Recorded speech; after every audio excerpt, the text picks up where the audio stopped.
فجر کی قضا ظہر سے پہلے پڑھیں یا بعد میں؟ اگر فجر کی نماز قضا ہو جائے تو کیا ظہر کی نماز سے پہلے فجر کی قضا پڑھیں یا ظہر کی نماز کے بعد قضا پڑھیں؟ محمد مرسلین انڈیا سے، پہلے پڑھیں۔ ایک تو فجر قضا کر دی، یہ گناہ، اوپر سے اتنی تاخیر کر رہے ہیں تو گناہ در گناہ ہوگا۔ حدیث میں آتا ہے من نام عن صلاۃ او نسیھا فلیصلیھا اذا ذکرھا فإن ذلک وقتھا۔ صحیح حدیث ہے، آپ صلی اللہ علیہ وسلم نے فرمایا کسی کی آنکھ نہ کھلے نماز میں یا بھول جائے تو جیسے ہی یاد آئے یا جیسے ہی جاگ آئے فوراً نماز پڑھے وہ، اور یہی پھر اس کا وقت ہوگا۔ تو اس میں تاخیر کرنا ٹھیک عمل نہیں ہے، تو ظہر تک بھی ڈیلے نہ کریں اس کو، یہ بھی غلط ہے۔ قضا نمازیں کس طرح پڑھیں؟ قضا نمازیں کس طرح پڑھنی چاہیے؟ کیا ان کی پانچوں نمازیں اکٹھے ایک وقت میں پڑھ سکتے ہیں؟ وحید اللہ خان کوہاٹ سے، جی ہاں، ایک وقت میں، ایک دن میں آپ پڑھ سکتے ہیں، ایک ٹائم پہ بھی پڑھ سکتے ہیں، 5 نہیں بلکہ وطر کی قضا بھی واجب ہے تو وطر ملا کے 6 ہو جائیں گی، تو وہ قضا اکٹھی بھی پڑھ سکتے ہیں۔ اور نیت یہ کرنی ہے کہ میرے ذمے، جیسے فجر آپ پڑھ رہے ہیں تو نیت یہ کریں میرے ذمے فجر کی جتنی نمازیں لازم ہیں ان میں سے میں سب سے پہلی نماز پڑھ رہا ہوں، تو دوبارہ جب فجر پڑھیں گے تو بھی یہ نیت کریں گے کہ میرے ذمے فجر کی جتنی نمازیں ان میں سب سے پہلی، اس لیے کہ وہ جو پڑھ چکے ہیں وہ تو ذمے میں رہی نہیں ہے نا، تو اب جو ذمے میں رہ جائیں گی ان میں سب سے پہلی، تو اسی طرح پڑھتے چلے جائیں، وطر بھی اور ظہر بھی اور عصر بھی، اور اس میں سنت نہیں پڑھی جائے گی۔ سنتوں کی جگہ قضا نمازیں پڑھ سکتے ہیں، کیا عصر اور عشاء کی سنتیں غیر مؤکدہ نہ پڑھیں اور اس کی جگہ قضا نماز پڑھ لیں؟ کس طرح نفل بھی نہ پڑھیں تو کیا یہ صحیح ہے؟ محمد آصف صاحب انڈیا سے، جی ہاں صحیح ہے، یہ سنتیں مؤکدہ تو نہ چھوڑیں لیکن غیر مؤکدہ قضا عمری کی خاطر چھوڑ دیں۔ فرض نماز میں جب امام سورہ فاتحہ پڑھتے ہیں تو کچھ لوگ زور سے آمین کہتے ہیں، کیا زور سے آمین کہنا ٹھیک ہے؟ دیکھیں اس میں اختلاف ہے، جائز تو ہے زور سے آمین کہنا بھی، بہتر کیا ہے؟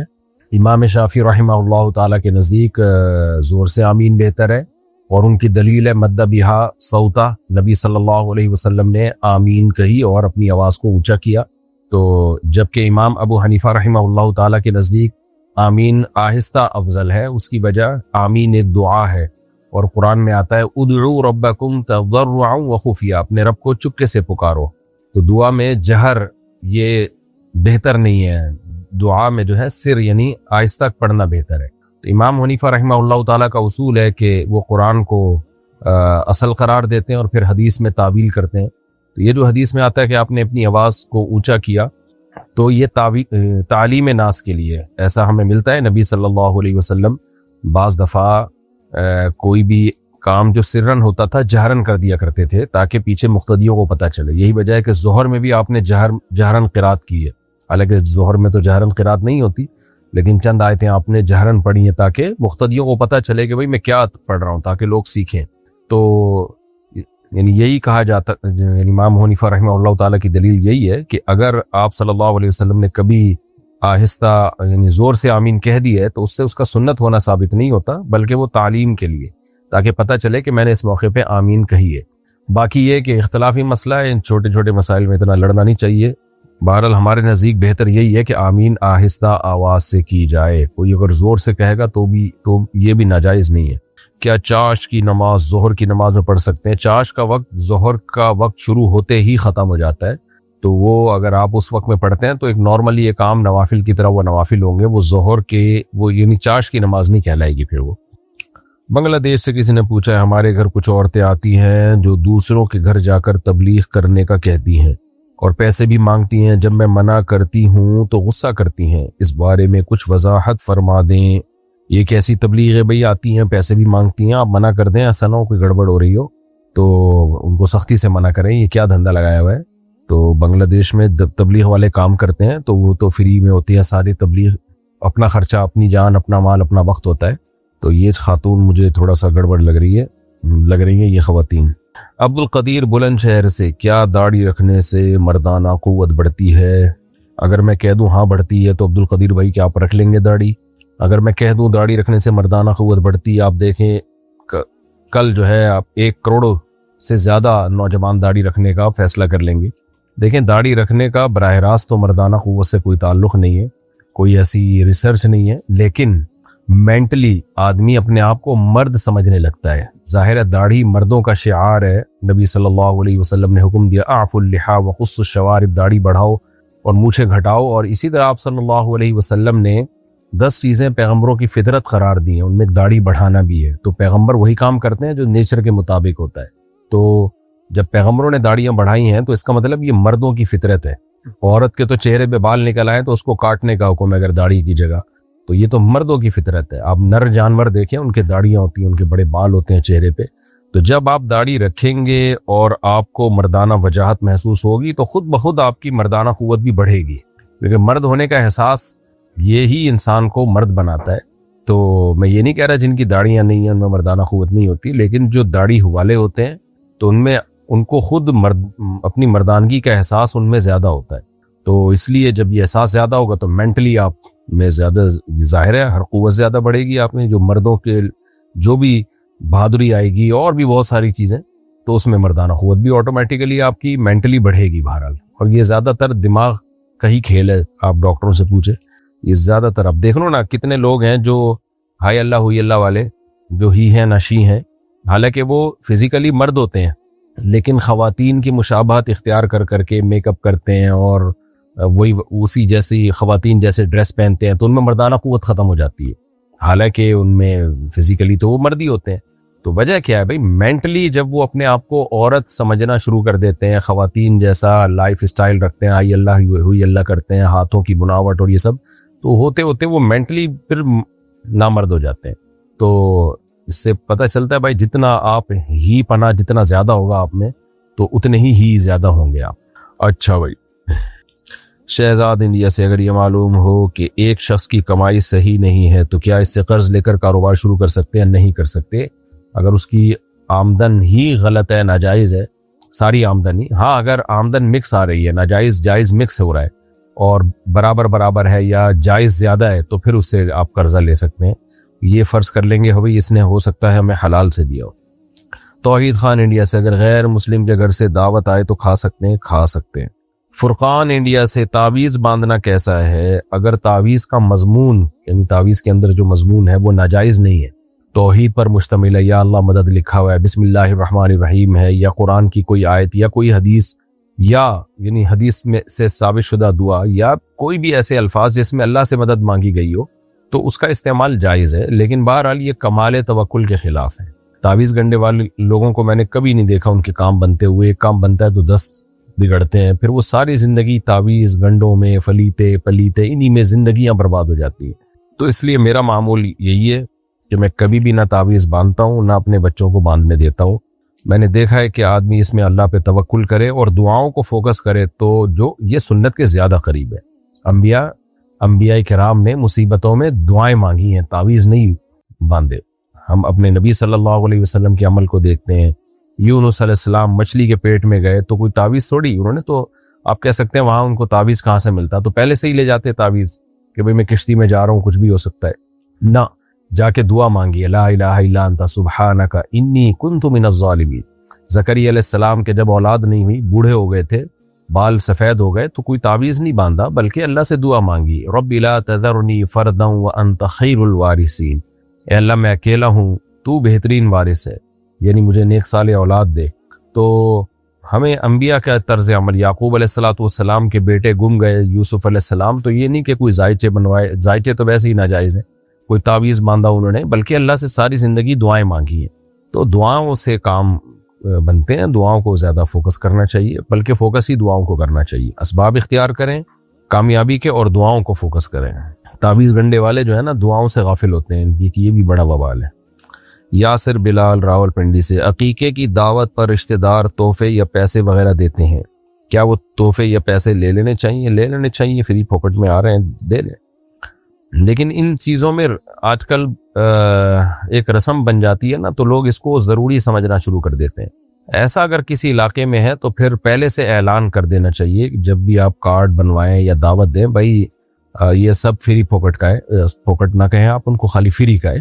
تو پھوکٹ کا مطلب پھر کچھ اور ہوگا, وہ جو ہے نا پھوکٹ کا مطلب تو یہ ہوتا ہے بالکل ہی پھوکٹ ہے. تو وہ ایسا نہ ہو کھانا پیک کر کے گھر میں لے جانا بھی شروع کر دیں. تو ان کو بتا دیں بھائی کوئی ہدیہ وغیرہ نہ لے کر آئیں, اگر خاندان میں آپ کی یہ رسم ہے. اور رسم کا مطلب ایسے پتہ چلے گا کہ کسی کو فری میں اس دعوت پہ جاتے ہوئے ذلت محسوس ہو, بعض دفعہ یہ ہوتا ہے کہ دوست کی دعوت پہ جا رہا ہوں، گفٹ نہیں لے کر گیا تو وہ کیا سوچے گا، عقیقے کی دعوت پہ جا رہا ہوں، گفٹ نہیں لے کر گیا تو وہ کیا سوچے گا. تو اس ذلت کو مٹانے کے لیے گفٹ شروع ہو جاتا ہے. تو یہ گفٹ گیری ہے کہ ہم نے گفٹ دینا ہے، تو پھر ہمارے بچے کا جب عقیقہ ہوگا تو وہ بھی گفٹ لے کر آئیں گے، پھر کمپیئر کیا جا رہا ہوتا ہے، اس نے کم گفٹ دیا، ہم نے زیادہ گفٹ دیا. تو اگر کسی خاندان میں ایسی رسم ہے تو پھر یہ ناجائز ہے، اور یہ سود کے حکم میں کہ ہم نے اتنا دیا تو وہ ہم کو زیادہ دے گا. یعنی ہم نے اس کو فار ایگزامپل 10,000 20,000 30,000 50,000 دیے تو اب وہ 60,000 دے گا. یہ چل رہا ہوتا ہے. تو اگر ایسا کوئی مسئلہ نہیں ہے، خوش دلی کے ساتھ لوگ گفٹ دے رہے ہوتے ہیں، کوئی مجبور نہیں ہوتے، تو ٹھیک ہے. اور اگر ایسا نہیں ہے تو پھر یہ ختم کر دینا چاہیے، گفٹ گیری ہے، یہ ختم کر دینی چاہیے. مائرہ صاحبہ نے پوچھا، میں نے ایک استخارہ کیا تھا کہ میرا خاتمہ ایمان پر ہوگا یا نہیں. پہلی دفعہ اس میں نہ آیا، دوسری دفعہ ہاں آیا. کیا یہ استخارہ ٹھیک ہوگا یا نہیں، اور اس طرح کے استخارے کرنا جائز ہے یا نہیں؟ اس طرح کے استخارے عبث فضول حرکت ہے، ٹائم ویسٹنگ ہے، کیونکہ استخارے میں ہاں یا نہ آتا ہی نہیں ہے، یا ہماری اپنی بنائی ہوئی چیز ہے. نہ ہاں آتا ہے نہ آتا ہے. بار بار میں اس پہ وضاحت کر چکا ہوں کہ استخارہ ایک دعا ہے، اللہ سے مشورہ نہیں ہے. اللہ سے کبھی مشورہ نہیں لیا جاتا، اللہ تو آرڈر دیتا ہے. تو استخارہ تو ایک دعا ہے، اللہ یہ کام تیرے علم میں میرے لیے بہتر ہے تو مقدر کر دے، بہتر نہیں ہے تو ہٹا دے اس کو. تو یہ جو آپ نے استخارہ کیا فضول کام ہے، اس کے نہ ہاں کا کوئی اعتبار ہے نہ کا کوئی اعتبار ہے. ایمان کی حفاظت کے لیے بس آپ اللہ سے دعا مانگا کریں، برائیوں سے بچیں، نیک اعمال کریں، اور ربنا لا تزغ قلوبنا بعد اذ ہدیتنا وہب لنا من لدنک رحمہ انک انت الوہاب.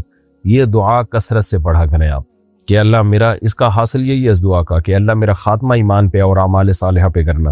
عمران خان انڈیا سے، عمران خان تو جیل میں، اچھا سوری یہ دوسرے عمران خان میں، اگر نماز کے دوران ہنسی آ جائے تو کیا وضو ٹوٹ جاتا ہے؟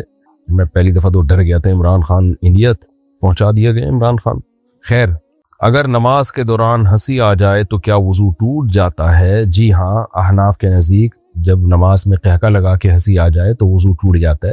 تو اس بارے میں ایک حدیث ہے، اس کی سند پہ اگرچہ کلام ہے، لیکن امام ابو حنیفہ رحمہ اللہ تعالیٰ کا اصول ہے کہ اگر ضعیف حدیث بھی قیاس کے مخالف ہوگی تو ضعیف حدیث کو ترجیح دی جائے گی، بشرطے کہ وہ اس میں ضعف زیادہ شدید نہ ہو.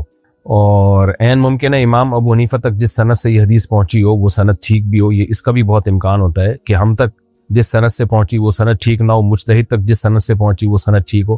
بہرحال امام ابو حنیفہ اور صاحبین کے نزدیک، اور فتویٰ بھی فقہ حنفی میں اسی پر ہے، کہ اگر آپ نماز کے دوران کھلکھلا کے ہنس پڑتے ہیں تو آپ کا وضو ٹوٹ جاتا ہے. اور اس کی دلیل وہ حدیث ہے جس میں ایک صحابی کو ہنسی آئی تھی تو آپ صلی اللہ علیہ وسلم نے ان کو وضو بھی لوٹانے کا حکم دیا تھا نماز کے ساتھ ساتھ.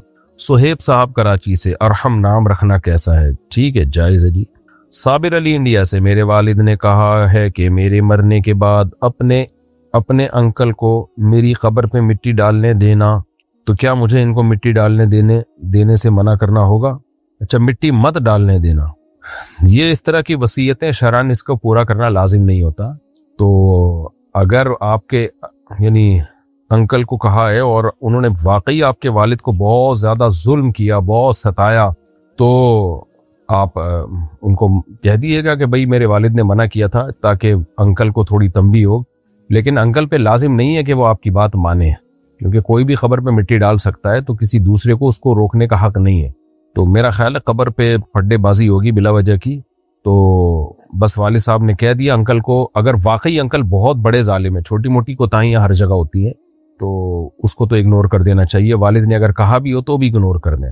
لیکن اگر واقعی بہت بڑے کوئی ظالم تھے، کوئی بہت ہی ستایا تھا والد کو، تو پھر والد کے دنیا سے جانے کے بعد آپ انکل کو یہ کہہ سکتے ہیں کہ ابا نے آپ کے بارے میں یہ بولا تھا، تاکہ ان کو ہو کہ بھائی یہ باقی میں یعنی بہت ناراض دنیا سے گئے ہیں مجھ سے، یہ بول دیں. لیکن زبردستی بہرحال کوئی نہیں روک سکتا، کیونکہ یہ آپ کے اختیارات میں ہے ہی نہیں کہ آپ ان کو مٹی ڈالنے سے زبردستی روکیں. اگر گھر میں خواتین کا سر کھلا رہتا ہے تو کیا لعنت ہوتی ہے؟ عورت کے لیے نامحرم کے سامنے سر ڈھانکنا لازم ہے، محرم کے سامنے لازم نہیں ہے. تو اگر خواتین گھر میں سر کھلا رہتا ہے تو یہ جائز ہے، بشرطے کہ وہاں کوئی نامحرم مرد نہ ہو. لیکن بہرحال افضل یہی ہے، حیا کے زیادہ قریب ہے یہ بات کہ سر پہ چادر رہے. یہ جتنا حیا ہوگی شریعت اس کو اتنا زیادہ پسند کرے گی. جن گھروں میں حیا کا ماحول ہوتا ہے اللہ تعالیٰ ان گھروں سے محبت کرتے ہیں۔ اس کی مثال ایسے ہے کہ آپ قمیض اتار کے بھی گھر میں گھوم سکتے ہیں، لیکن آپ کے والد آپ کے بھائی اگر گھوم رہے ہوں، تو مردوں کی بات کر رہا ہوں، تو مرد قمیض نہیں اتار کے گھومتے ان کے سامنے، تھوڑی حیا آتی ہے انسان کو، یار ابا بولیں گے کیا ننگا پتنگا پھر رہا ہے، کپڑے پہن تمیز سے۔ تو اب آپ اس میں یہ کہیں کہ شرعن جو ہے عین بھی بڑا گاڑھا نکالیں کہ کرتا پہننا شرعن لازم نہیں ہے، میرے ذمہ تو صرف یہ لازم ہے کہ ناف سے لے کے گھٹنے تک میں کور کروں، اس کو ڈھانپ کے رکھوں، تو ناف سے گھٹنے تک میں نے ایک دھوتی باندھی ہوئی، اب میں ایسے ہی گھوموں گا۔ ظاہر کہا جائے گا بے حیا آدمی ہے، عجیب حیا کے خلاف کام کر رہا ہے۔ حیا کا تقاضا یہ کہ پراپر ڈریس پہنا جائے، تو اسی طرح خواتین کے لیے سر ڈھانپے بغیر گھومنا بھی گھر میں جائز ہے، لیکن حیا کا تقاضا، میں یہ نہیں کہہ رہا جو سر نہیں ڈھانپتی وہ بے حیا ہیں، لیکن بہرحال حیا کے زیادہ قریب یہی ہے کہ سر کو ڈھانپنے، اچھی بات ہے یہ۔ مفتی صاحب نماز میں بہت وسوسے آتے ہیں، اس کا حل کیا ہے؟ اس کا حل یہی ہے کہ آنے دیں اور اس سے پریشان نہ ہو، وسوسوں کو نکالنے کی بھی کوشش نہ کریں، آنے دیں اور اپنے کاموں میں مشغول رہیں۔ آپ نماز پڑھیں، اس کے بعد جو آپ کی ایکٹیویٹیز ہے اس کو پورا کریں اور ان سے پریشان نہ ہو۔ وسوسوں سے جو جتنا زیادہ پریشان ہوگا وسوسے اور زیادہ آئیں گے۔ اس کی مثال ایسے جیسے بچپن میں بچے، آپ کو پتہ ہے، ایک دوسرے کو چھیڑتے ہیں، جو کہ بہت ہی غلط کام ہے۔ کسی کی چڑ رکھ دی آپ نے، بچوں نے کسی کو موٹو موٹو کہنا شروع کر دیا، وہ موٹو سے چڑ رہا ہے، جب چڑے گا تو بچوں کو اور ہنسی آتی ہے، وہ اور چھیڑتے ہیں اس کو، وہ اور غصہ کرتا ہے کہ کیوں مجھے موٹو بول رہے ہو، کیوں مجھے موٹو بول رہے ہو، اور غصہ کرتا ہے۔ تو اس کا خیال ہوتا ہے کہ اس غصہ کرنے سے سامنے والا ڈر جائے گا، نہیں بھائی نہیں، آپ جب جتنا غصہ کریں گے تو بچے تو کہہ ہی اس لیے رہے ہیں تاکہ آپ کو غصہ آئے، تو وہ اور کھیلتے ہیں۔ تو اس کا حل یہ ہے کہ آپ غصہ کرنا چھوڑ دیں اور آپ بھی ان کے ساتھ شریک ہو جائیں، ہاں بھائی ٹھیک ہے ہم تو موٹو ہیں ماشاءاللہ، ایسے ہی کہہ دیں، تو وہ تھوڑی دیر میں جب دیکھیں گے کہ اس پہ اثر ہی نہیں ہو رہا موٹو پہ، تو وہ پھر بولنا چھوڑ دیں گے اس کو۔ اس طرح کسی کا نام ٹھگنو رکھ دیا، ٹھگنو بول رہے ہیں، اس کو غصہ آ رہا ہے، وہ غصے میں اور ٹھگنا ہوتا جا رہا ہے، تو وہ بھائی جو غصے سے تھوڑی ہوگا، وہ تو بچے تو اور چھیڑیں گے۔ ہم اسکول میں تھے نا، اسی طرح چھیڑتے تھے ایک دوسرے کو، تو دیکھتے تھے نا جو جس کی کوئی چڑ رکھی ہوئی اس کو اور لال پیلا ہو رہا ہے تو اور چھیڑتے تھے اس کو، وہ تو پھر ایک تفریح بن جاتی تھی، سارے کام کاج چھوڑ کے پھر اس کو چھیڑنے میں ہی سارا ٹائم گزرتا تھا۔ تو اس کا حل یہ کہ بھائی وہ اگنور کرے کہ ہاں بھائی ہم تو ہیں ٹھگنو، تو اس سے امید ہے تھوڑا لمبا ہو جائے گا وہ، لیکن اگر چھیڑتے رہے تو اور یہ غصہ ہوتا رہا تو وہ اور ٹھگنا ہو جائے گا اور یہ اس کو اور چھیڑیں گے۔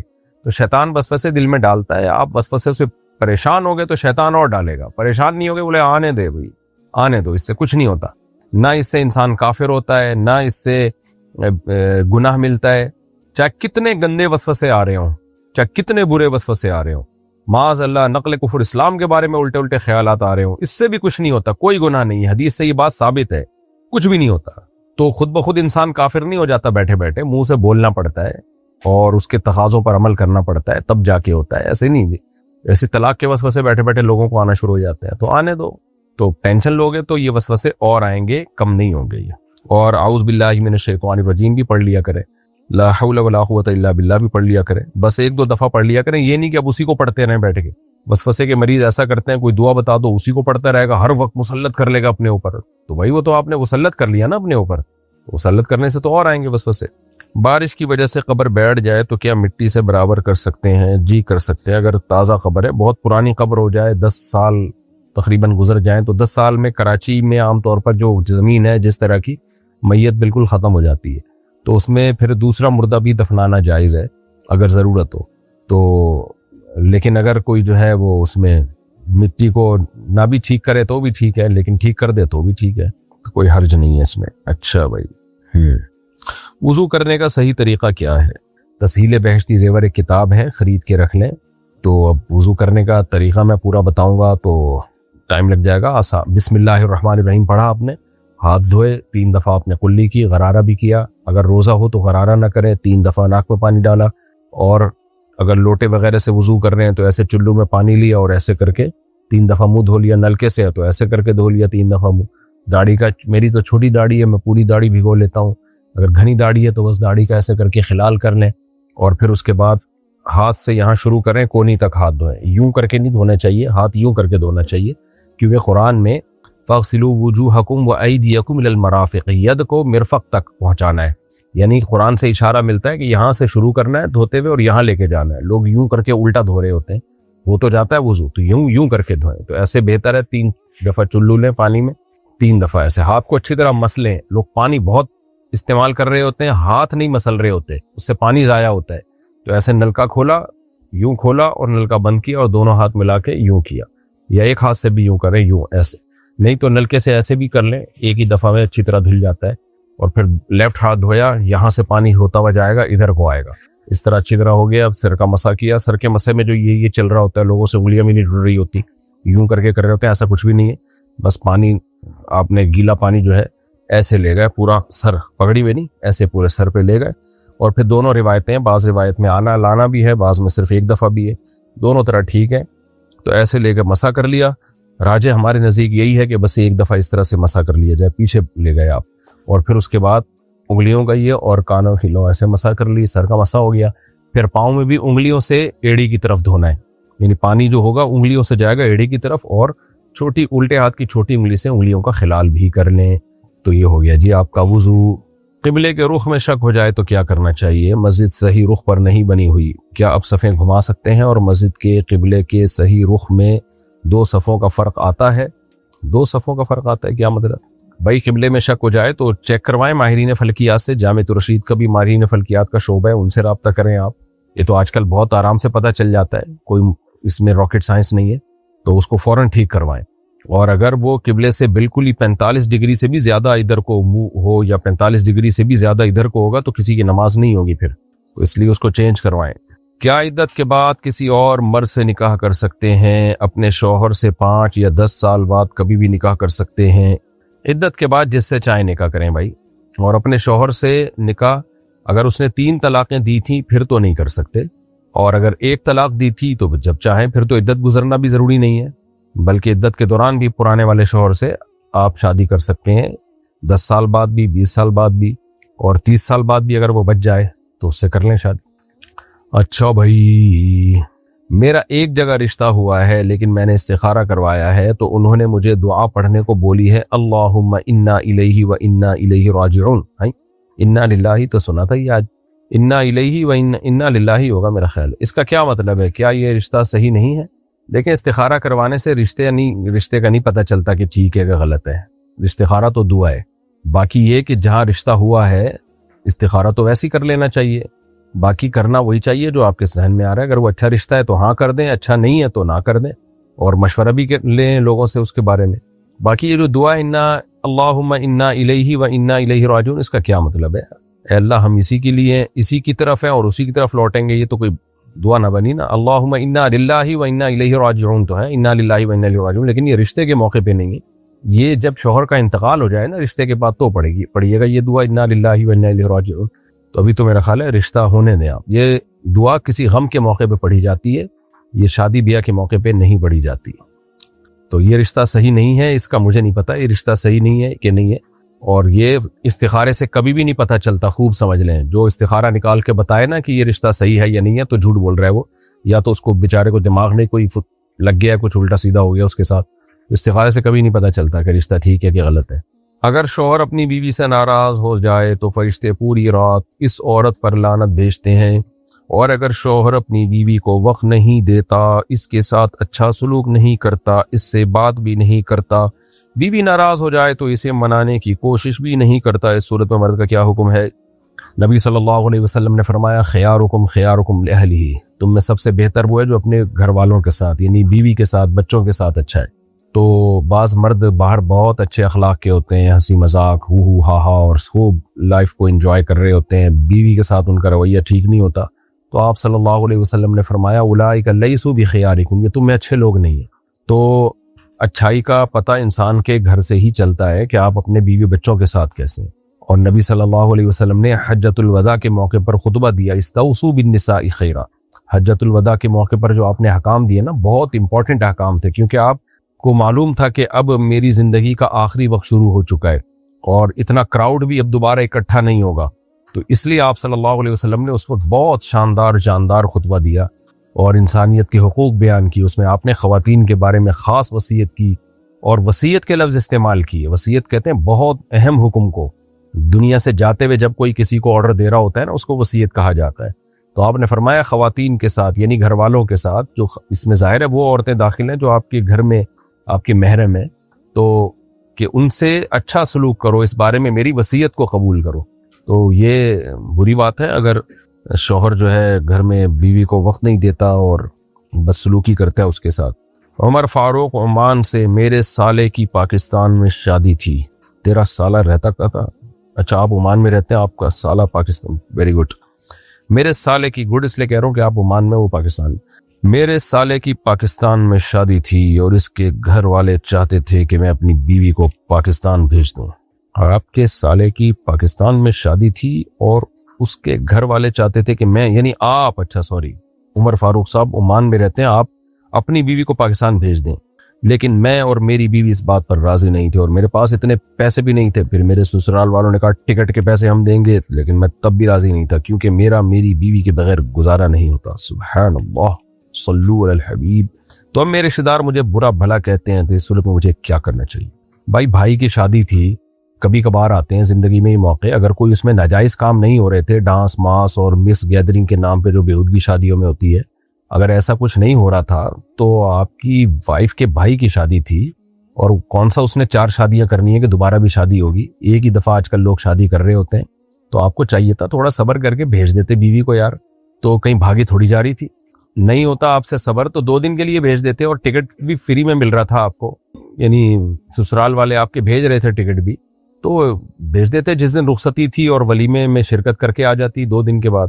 تو اتنا کون سا آپ کو عشق معاشقہ ہو گیا جو چند سیکنڈ بھی بیگم کے بغیر آپ کا گزارا نہیں ہو رہا تھا؟ بہرحال بات بہت اچھی ہے کہ آپ کا بیگم کے بغیر گزارا نہیں ہے، لیکن گزارا کرنا پڑتا ہے رشتہ داری جوڑنے کے لیے۔ تو میرا تو یہی خیال ہے کہ آپ نے ٹھیک کام نہیں کیا۔ ہاں اگر اس میں کوئی گناہ تھے، ناجائز امور تھے، آپ کا خیال تھا، بے پردگی کیا ایک طوفان بدتمیزی ہوتا ہے آج کل شادیوں میں، ایسا کوئی خطرہ تھا تو الگ بات ہے۔ نارملی سگے بھائی کی شادی میں بھی بیوی شریک نہیں ہو رہی تو پھر کب شریک ہوگی؟ تو یہ میرا تو خیال یہی ہے کہ آپ نے بہت غلط کیا۔ رشتہ دار مجھے برا بھلا کہہ رہے ہیں، بالکل ٹھیک کہہ رہے ہیں، بالکل مناسب کر رہے ہیں وہ۔ اس صورت میں مجھے کیا کرنا چاہیے؟ اس صورت میں آپ کو چاہیے کہ آپ برداشت کریں اور معافی مانگ لیں کہ بھائی میری غلطی ہے، مجھے بھیجنا چاہیے تھا، میں نے نہیں بھیجا، میں معذرت چاہتا ہوں، یہ کہہ دیا۔ وسیم صاحب سہارنپور انڈیا سے، کیا قضاء عمری میں تحیۃ الوضو اور تحیۃ المسجد کی نیت کر سکتے ہیں؟ جی کر سکتے ہیں۔ شیخ عمر فاروق انڈیا سے، امام کے پیچھے قصر نماز کیسے پڑھیں؟ امام اگر پوری نماز پڑھے گا تو مقتدی پھر قصر پڑھ نہیں سکتے، وہ پوری امام والی ہی نماز پڑھنی پڑے گی ان کو۔ کیا اسلام میں غیر مذہب کے لوگوں کی پوجا اور عبادت میں استعمال ہونے والی چیزوں کا کاروبار کرنا جائز ہے؟ نہیں، جائز نہیں ہے۔ ان کے بت بنا کے بیچنا اور جو بھی ان کے عبادت میں جو چیزیں استعمال ہوتی ہے اس کی خرید و فروخت مسلمان کے لیے جائز نہیں ہے۔ محمد اسلم انصاری بحرین سے، کیا ظہر کی 4 رکعت سنت مؤکدہ 2 رکعت پڑھ سکتے ہیں؟ بحرین کے عربی 2 رکعت پڑھتے ہیں، اور کیا سنت غیر مؤکدہ 4 رکعت کے بدلے 2 رکعت پڑھ سکتے ہیں؟ سنت غیر مؤکدہ تو 4 کے بدلے 2 بھی پڑھ سکتے ہیں، آدھا ثواب ملے گا، لیکن سنت مؤکدہ میں 4 کے 2 نہیں پڑھ سکتے، اس میں 4 سنتیں ہی پڑھی جائیں گی جو کہ نبی صلی اللہ علیہ وسلم کا معمول تھا۔ تو عربی لوگ پڑھ رہے ہیں 2 رکعتیں، ہاں اگر وقت نہیں ہے 4 پڑھنے کا تو some thing is better than nothing, تو پھر بجائے پوری چھوڑنے کے 2 رکعت پڑھ لیں، لیکن پھر 4 سنتوں کو بعد میں دوہرا دیں۔ طه انڈیا سے، کیا مسجد میں خشوع و خضوع کے ساتھ نماز پڑھنا صحیح ہے؟ کیونکہ جب میں مسجد میں خشوع و خضوع کے ساتھ نماز پڑھتا ہوں تو لوگ کہتے ہیں مسجد میں خشوع و خضوع کے ساتھ نماز پڑھنا دکھاوا ہے، اور کیا نبی کریم صلی اللہ علیہ وسلم فجر کی نماز جلدی پڑھا کرتے تھے؟ وضاحت کر دیجئے۔ مسجد میں خشوع و خضوع کے ساتھ نماز پڑھنا دکھاوا ہے، ایسا کچھ بھی نہیں ہے۔ بعض دفعہ انسان کوئی نیکی کرتا ہے تو پہلے تو شیطان اس کو اس نیکی سے روکتا ہے، جب انسان نہیں رکتا تو شیطان اس کے دل میں وسوسے ڈالتا ہے کہ تو دنیا کو دکھا رہا ہے، دنیا کو دکھانے کے لیے کر رہا ہے، تو یہ شیطانی وسوسہ ہے، تو اس کی بالکل پرواہ نہ کریں، آپ خشوع و خضوع سے نماز پڑھیں، اور اگر دل میں خیال آئے کہ میں تو ریا کر رہا ہوں تو ان خیالات کو بھی اگنور کریں، تھوڑے دنوں میں جب عادت ہو جائے گی تو یہ وسوسے آنا بھی بند ہو جائیں گے۔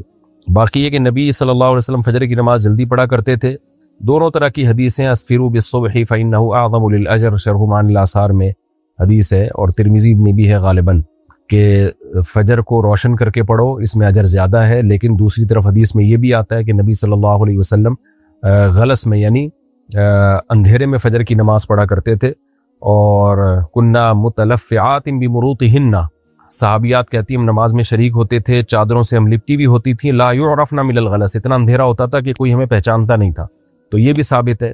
تو راجح بات یہی ہے کہ اگر کوئی رات کو تہجد میں اٹھا ہوا ہو یا کوئی قوم ایسی ہو جو تہجد میں رات کو اٹھتی ہو، جیسے صحابہ کرام میں تو میجورٹی رات کو تہجد پڑھتی تھی، تو ان کے لیے تو اول وقت میں ہی فجر پڑھنا افضل ہے۔ لیکن جب ایسا نہ ہو، جیسے کہ ہماری سوسائٹی میں 1% لوگ بھی نہیں ہیں جو تہجد پڑھتے ہیں اور فجر کی نماز ہی 1% نہیں پڑھ رہے، تو تہجد کہاں پڑھیں گے؟ تو ایسے موقع پہ جماعت کی کثرت کے لیے، تاکہ لوگ زیادہ سے زیادہ جماعت میں شریک ہوں، فجر کو دیر سے پڑھنا چاہیے، کیونکہ جہاں دو حکمتیں ٹکرا رہی ہوں تو اس میں جماعت کی فضیلت والی حکمت کو شریعت نے یعنی ترجیح دی ہے۔ جیسے ایک عشاء کی نماز کے بارے میں آپ صلی اللہ علیہ وسلم نے فرمایا کہ اگر مجھے مشقت کا خوف نہ ہوتا تو میں تمہیں حکم دیتا کہ 1/3 رات تک عشاء کی نماز کو مؤخر کرو، لیکن مؤخر کیا نہیں۔ وجہ اس کی ہے کہ لوگ سو جائیں گے، جماعت میں شریک نہیں ہو سکتے۔ تو اسی طرح فجر کو اگر جماعت میں اول وقت میں آج کل ہم پڑھنا شروع کر دیں تو لوگوں کے لیے پہلے ہی اٹھنا بہت مشکل ہے اور لوگ جماعتوں سے نکلیں گے، یعنی جماعت نہیں ملے گی۔ تو اس لیے احناف کا قول بہرحال یہی ہے کہ جماعت سے جب فجر پڑھنی ہو محلے میں تو لیٹ یعنی روشنی میں شروع کی جائے وہ نماز، تاکہ زیادہ سے زیادہ لوگ جماعت کی نماز میں شریک ہو سکیں۔ یعنی لوگوں کو سہولت دینی چاہیے، لوگوں پہ مشکلات نہیں کھڑی کرنی چاہیے۔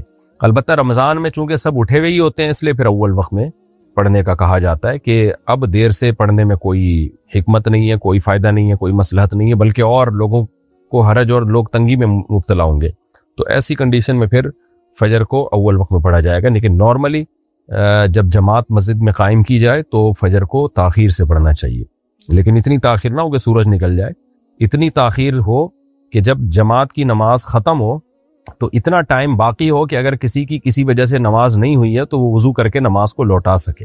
یعنی 10 سے 15 منٹ کا وقف، یعنی جب آپ سلام پھیرے نا فجر کا تو 15 منٹ یا 10 منٹ کم از کم باقی رہنے چاہیے سورج نکلنے میں۔ اچھا بھائی، محمد اسلم انصاری بحرین سے، کیا پوری جائیداد وراثت میں تقسیم ہوگی یا صرف پیسے تقسیم ہوں گے؟ پوری جائیداد ہوگی بھائی، صرف پیسے اگر ہم تقسیم کریں تو باقی کون لے کے جائے گا پھر؟ الیاس کوہاٹ سے، مفتی صاحب میں جہاں جاب کرتا ہوں وہاں سب لوگ با جماعت نماز پڑھتے ہیں، لیکن کبھی کبھی دو نمازیں ایک ساتھ پڑھ لیتے ہیں، کیا ان کے پیچھے نماز پڑھنا صحیح ہوگا؟ ظہر اثر ملا کے پڑھتے ہیں یا مغرب عشاء ملا کے پڑھتے ہیں تو نہیں ہے صحیح ان کے پیچھے نماز، ان کو پڑھنے دیں، کسی سے بحث مباحثہ نہ کریں۔ نبی صلی اللہ علیہ وسلم سے صراحتاً یہ بات کسی بھی صحیح حدیث میں، بے غبار حدیث میں ثابت نہیں ہے کہ ایک نماز کے اندر آپ نے دوسری نماز پڑھی ہو، ایک نماز کے ٹائم کے اندر دوسری نماز پڑھی ہو، سوائے حج کے موقع پہ۔ باقی اس پہ تفصیلی دلائل میں کچھ تو بیانات میں دے چکا ہوں، ایک تفصیلی کلپ اس پہ انشاءاللہ میں ریکارڈ کرواؤں گا۔ وہ احادیث جس میں ملتا ہے کہ نبی نے 2 نمازیں اکٹھی پڑھی ہیں اس طور پر کہ ایک نماز کو دوسری نماز کے وقت کے اندر داخل کر دیا، تو وہ حدیثیں یا تو اس موضوع پر صریح نہیں ہیں، اور اگر صریح ہیں تو صحیح نہیں ہیں، یعنی بے غبار حدیث ایک بھی ہمیں نہیں ملتی ہے۔ ہاں حج کے موقع پہ ایک الگ بات ہے، وہاں ثابت ہے۔ تو جو ہمیں روایات ملتی ہیں اس میں ظہر کو مؤخر کیا اور عصر کو مقدم کیا، کبھی کبھار، وہ بھی ہمیشہ معمول نہیں تھا، اور مغرب کو بھی مقدم کیا، یعنی مغرب کو آخر وقت میں اور عشاء کو اول وقت میں۔ اس طرح سے جمع کرنا تو بے غبار طریقے سے ثابت ہے، وہ بھی کبھی کبھار، معمول نہیں تھا۔ لیکن جس طرح سے جو ظہر کو بالکل ہی ڈیلے کر دیا جائے اور عصر کو عصر کے وقت میں لے جا کے پڑھا جائے، یا ظہر کے ساتھ ہی عصر پڑھ لی جائے، اس بارے میں کوئی ہمارے سامنے بے غبار روایت موجود نہیں ہے۔ باقی میں انشاءاللہ اس پہ ریفرنسز کے ساتھ، حوالوں کے ساتھ ایک مکمل انشاءاللہ، جیسے میں نے عدالتی خلا پہ ریکارڈ کروایا تھا اسی طرح ایک ریکارڈ کرواؤں گا انشاءاللہ۔ کیا اونچی ہیل پہننا جائز ہے اور اس کی کیا مقدار ہونی چاہیے؟ بھائی اونچی ہیل پہننا جائز ہے، اب یہ تو خواتین پہنتی ہیں، اب ان کی کیا مقدار ہونی چاہیے وہ خواتین کو ہی پتہ ہوتا ہے کہ ہم کتنی اونچی ہیل افورڈ کر سکتے ہیں۔ بعض دفعہ اتنی اونچی ہیل ہوتی ہے کہ چلا نہیں جا رہا ہوتا، گرنے کا خطرہ ہوتا ہے۔ اور بعض دفعہ ہیل کا سائز اس لیے بھی اونچا رکھا جاتا ہے کہ جب کسی کی دھنائی کرنی ہو تو پھر طبیعت سے اس کی دھنائی ہو جائے، تو اس دھنائی کے لحاظ سے بھی سائز ہیل کا چینج ہو سکتا ہے۔ بھائی کو قرضہ دینے کے بعد ان سے تحفہ لینا جائز ہے؟ جو تحفہ وہ قرضہ لینے سے پہلے بھی دیتے تھے، جی جائز ہے۔ اگر وہ پہلے بھی دیتے تھے اس کا مطلب وہ دباؤ میں آ کے نہیں دے رہے۔ اگر بستی کے کچھ لوگ امام سے ناراض ہوں تو کیا اس کی امامت قبول ہوگی؟ امام ایک ایسی مخلوق ہے جس سے کبھی بھی محلے والے خوش ہوتے نہیں ہیں، کچھ خوش ہوں گے، زیادہ تر ناراض ہوں گے، تو وہ ایک ملامتی ہی چیز بیچارہ بنا رہتا ہے ہر وقت۔ لیکن بہرحال کوئی معقول وجہ ہے امام سے ناراض ہونے کی، معقول، خدا نخواستہ کوئی کرپٹ امام ہے، چوری چکاریاں کرتے ہیں خدا نخواستہ، یا چندے کے پیسوں میں گھپلے مار رہے ہوتے ہیں، تو کوئی معقول وجہ ہے تو پھر ایسے شخص کو امامت سے معزول کر دینا چاہیے. باقی نماز ہر ایک کے پیچھے ہو جاتی ہے، جب تک توحید پرست ہے، مسلمان ہے، نماز ہو جائے گی. انڈیا سے کسی نے پوچھا، میرے شوہر نے 4 سال پہلے مجھے 3 طلاق ایک ساتھ دے دی تھی اور پھر کہیں سے فتویٰ لیا کہ 3 طلاق ایک ہی ہوتی ہے. میرے گھر والوں نے بھی اس بات کو مان لیا. پھر میں اپنے شوہر کے ساتھ ہی رہنے لگی. پھر جب میں نے آپ کے بیان سنے تو مجھے یہ بات معلوم ہوئی کہ یہ صحیح نہیں ہے. میں نے اپنے شوہر کو بھی آپ کا بیان سنایا تو انہوں نے یہ کہا کہ میں نے اس وقت غصے میں کہہ دیا تھا، میرا طلاق دینے کا ارادہ نہیں تھا. تو اس صورت میں ہمیں کیا کرنا چاہیے؟ کیا ہماری طلاق ہو گئی ہے یا نہیں ہو گئی ہے؟ آپ اپنے شوہر سے علیحدگی اختیار کر لیں. اس کی وجہ ہے کہ قرآن میں بھی ہے کہ 3 طلاقوں کے بعد رجوع کا حق نہیں ہے، اور قرآن نے کہیں بھی یہ فرق بیان نہیں کیا کہ اکٹھی دی ہوں یا الگ الگ دی ہوں. یہ فرق گڑا گیا ہے، بنایا گیا ہے. سورہ طلاق میں تو بہت وضاحت کے ساتھ اللہ نے کہا ہے کہ طلاق تقسیم کر کے دیا کرو، طلقوہن لعدتہن، اور اس کی حکمت بھی اللہ نے بیان کی. لا تدری لعل اللہ یحدث بعد ذلک امرا. تقسیم کر کے اس لیے دو کہ تاکہ رجوع کا حق باقی رہے. شاید اللہ رجوع کی کوئی صورت پیدا کر دے. اسے صاف پتہ چلتا ہے اگر اکٹھی دے دیں تو رجوع نہیں ہو سکے گا. اور پھر ہمیں کوئی ایک صحابی بھی نہیں ملتے، کوئی ضعیف روایت بھی نہیں ملتی کہ کسی نے اکٹھی 3 طلاقوں کو رخصتی کے بعد اکٹھی ایک مجلس کی 3 طلاقوں کو ایک قرار دیا ہو. کوئی صحیح حدیث بھی نہیں ملتی ہمیں اس بارے میں. حضرت رکانہ کی ایک بالکل ضعیف روایت بیان کی جاتی ہے، اور اس کی جو صحیح حدیث ہے حضرت رکانہ کی جو صحیح سند کے ساتھ ثابت ہے، اس سے تو اکٹھی 3 طلاقوں کا 3 ہونا پتہ چلتا ہے. تو اس بارے میں اہل حدیث حضرات نے بہت لفاظی کی ہے، بہت باتوں کو گھماتے ہیں، وہ کبھی بھی سیدھا جواب نہیں دیتے. جب ہم ان سے مطالبہ کرتے ہیں کہ بھئی اس بارے میں کسی ایک صحابی سے تو دکھا دو، جبکہ ہمارے پاس تو بہت سارے صحابہ کے فتوے ہیں، تو وہ پھر کہتے ہیں علماء دیوبند نے یہ لکھا، فلانے علماء دیوبند نے. بھائی علماء دیوبند نے بھی اگر لکھ دیا تو غلط لکھا ہے. تو میجورٹی تو علماء دیوبند کی 3 طلاق کو 3 ہی مانتی ہے. تو غلطی تو ہر انسان سے ہو سکتی ہے. دلیل سے دلیل کا جواب دلیل سے ہونا چاہیے. یہ تو نہیں ہونا چاہیے فلانے. اگر آپ نے ریفرنس دینا ہی ہے تو پھر 4 مجتہدین کا دیں، اماموں کا دیں، جن کو پوری دنیا نے فالو کیا. امام حنیفہ، امام مالک، امام شافعی، امام احمد بن حنبل، 4 کے نزدیک اکٹھی 3 طلاقیں 3 ہوتی ہیں. حالانکہ ان کے تو کتنے سارے مسائل میں ان کا اختلاف ہے. تو اس لیے یہ آج کل کے جو علماء ہیں نا، ان کے اختلاف وہ اختلاف نہیں ہے. جب ایک دفعہ کسی مسئلے پر اجماع ہو جائے تو پھر وہ اس میں پھر اختلاف کرنے کی اجازت نہیں ہے.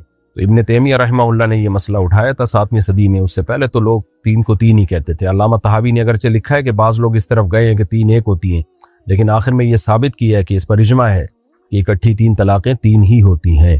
تو اس سے پتہ چلتا ہے کہ امام طحاوی کے دور میں ہو سکتا ہے کچھ لوگوں نے جو شیعہ وغیرہ تو یہی کہتے ہیں کہ بعض کہتے ہیں کہ 3 ایک بھی نہیں ہوتی. تو اہل سنت والجماعت جو قرآن و سنت کو حجت مانتے ہیں، ان کے نزدیک اکٹھی 3 طلاقیں 3 ہی ہوتی ہیں. محمد ایوب خان حیدرآباد سے. اب لوگ جو فتویٰ لے لیتے ہیں اہل حدیث سے، پھر ساری زندگی ان کا ضمیر بھی ان کو ملامت کرتا ہے کہ یار ہم نے کام الٹا ہی کیا ہے کہ فتویٰ دے کے رکھا ہوا ہے ہم نے، حالانکہ زبان سے ہوش و حواس میں 3 طلاقیں انہوں نے نکالی ہوتی ہیں. تو میں ان سے کہتا ہوں جب آپ طلاق نکال رہے تھے، کیا اس وقت آپ کے ذہن میں نہیں تھا کہ یہ قصہ ہمیشہ کے لیے ختم ہو رہا ہے؟ تو فتوے تو مارکیٹ میں ہر طرح کے مل جائیں گے آپ کو. آپ غامدی صاحب سے فتویٰ لیں تو وہ تو بالکل ہی آؤٹ قسم کا فتویٰ ملے گا آپ کو.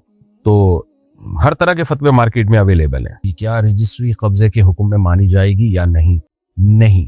آپ کوئی مکان یا پلاٹ جب کسی کے نام کر دیتے ہیں تو شریعت میں یہ قبضہ شمار نہیں ہوتا. یہی وجہ ہے کہ آپ نے اگر کسی کو مکان گفٹ میں دے دیا اور اس کے نام کرا دیا تو شریعت میں یہ گفٹ ابھی مکمل نہیں ہوا ہے. فزیکلی قبضہ دینا ضروری ہے. فزیکلی قبضہ کا مطلب کیا ہے کہ وہ مکان یا کوئی بھی چیز مشغول بملک الواہب نہ ہو، یعنی جس نے ہبہ کیا ہے اس کا اس پہ قبضہ نہ ہو. جیسے آپ نے کسی کو گھر دیا، سامان آپ کا پڑا ہوا ہے، تو یہ جو گھر ہے یہ مشغول ہے بملک الواہب، یعنی آپ کی ملکیت کے ساتھ مشغول ہے. یعنی سامان تو سارا آپ کا ہے، تو آپ کی ملکیت اس کے اندر پڑی ہوئی ہے، تو وہ آپ کو خالی کرنا پڑے گا. تو فزیکلی قبضہ دیں گے، بے شک چند سیکنڈ کے لیے ہو، اس کے بعد جا کے مکان یا پلاٹ جو ہے کسی کا ہوتا ہے شرعی طور پر.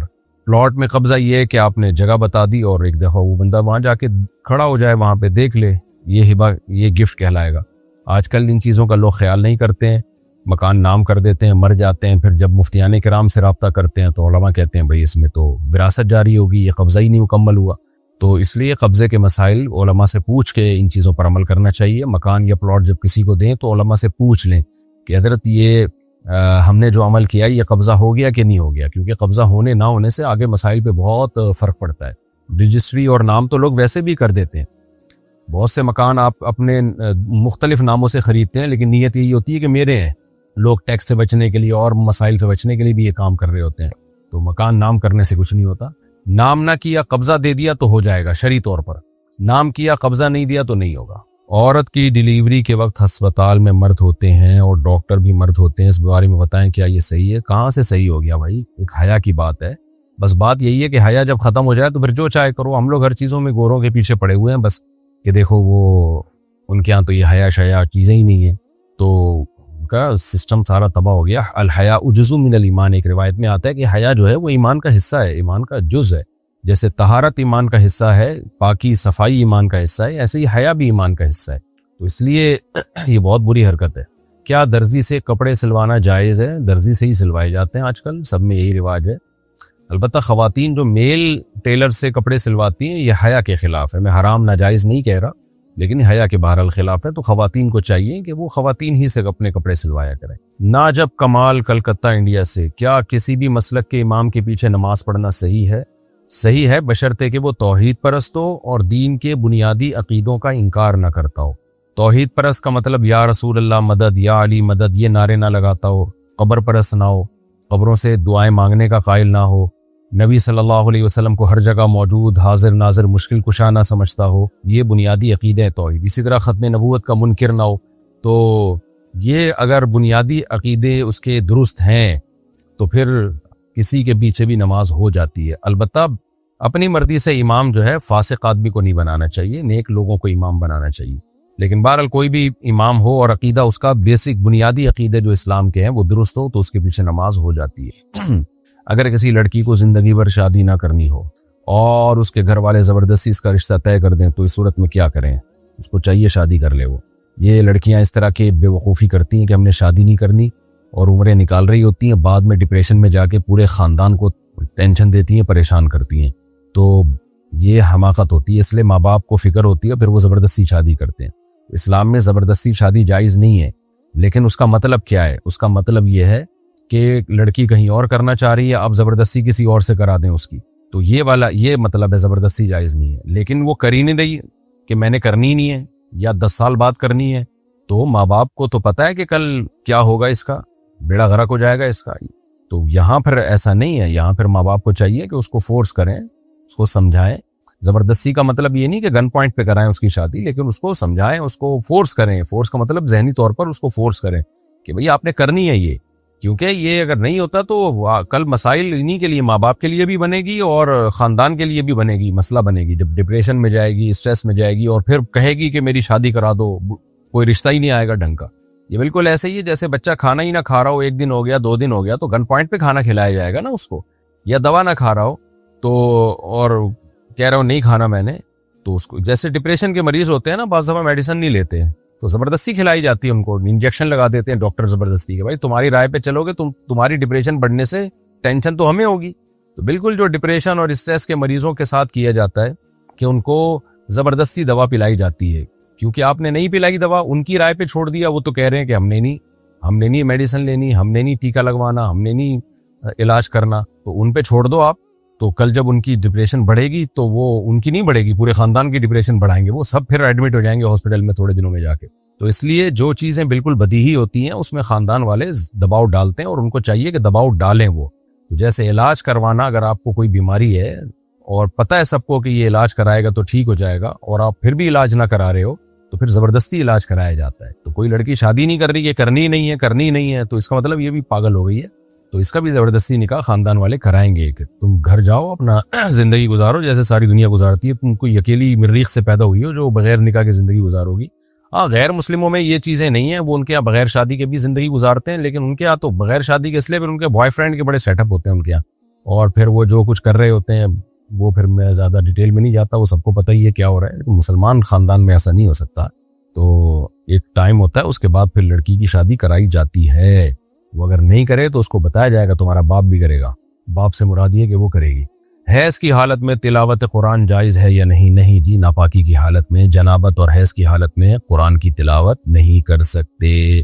محمد ثاقب صدیقی انڈیا سے، کیا پھپھیری بھانجی سے نکاح کرنا درست ہے؟ پھپھیری بھانجی کیا ہوتا ہے؟ میرا خیال ہے پھپھو کی بیٹی کی بیٹی.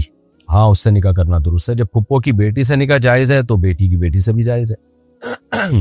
اگر اذان صرف سن لی جائے جواب نہ دیا جائے تو کیا یہ صحیح ہے؟ جائز ہے لیکن سنت کے خلاف ہے. اذان کو غور سے سن کے اس کا جواب دینا چاہیے.